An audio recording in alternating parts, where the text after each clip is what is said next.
3:13, verses 1000, no proper weapons, no strong armor, almost no resources. If you were standing there, you would say only one thing, backhand index pointing right, this battle is already lost.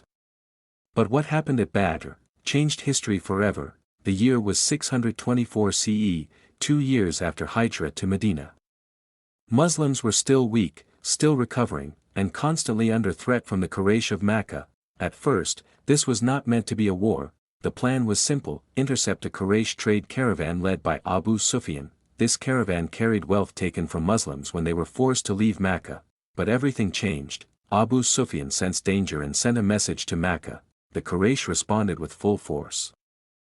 An army of nearly 1,000 soldiers marched out, fully armed, well-trained, confident of victory. This was no longer about a caravan, this was war. When the Muslims heard this, the situation became serious. They had only 313 men, 2 horses, 70 camels. They were not ready. The Prophet Muhammad, PBUH, gathered his companions. This was the moment of decision.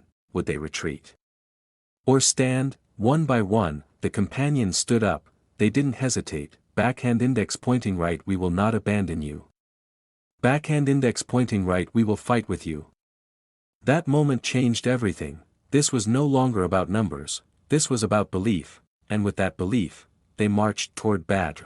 The Muslims reached Badr first. It was a land of wells, water sources that could decide victory. With smart strategy, they secured the wells and blocked access for the enemy. Soon after, the Quraysh army arrived, 1,000 strong, confident, proud. They believed this would be an easy win.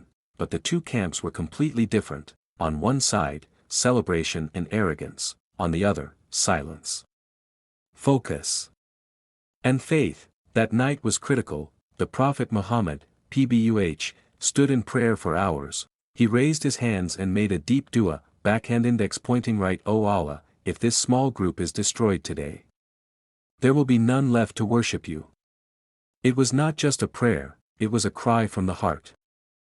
Then something remarkable happened. Rain began to fall. For the Muslims, it made the sand firm, it gave them comfort, it strengthened their position. For the Quraysh, it made movement difficult, it weakened their ground. Calmness spread among the believers.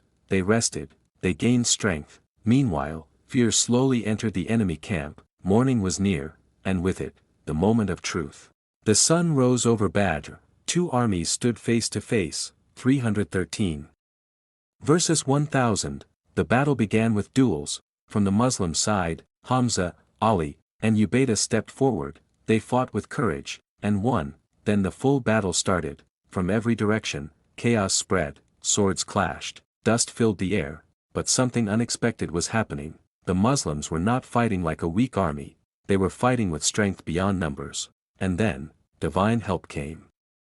The Quran mentions that angels were sent to support the believers. Fear spread in the Quraysh army. Their confidence broke, their formation collapsed. Leaders like Abu Jahl were defeated. Panic took over. The powerful army was falling apart, and then, it was over. Against all odds, 313 defeated 1,000. Silence fell over the battlefield. What seemed impossible had happened. This was not just a victory, it was a message to the world. Backhand index pointing right, victory does not depend on numbers. Backhand index pointing right, it depends on faith, unity, and trust in Allah. The Battle of Badr became a turning point in history. A small group defeated a giant, and proved that belief can change destiny.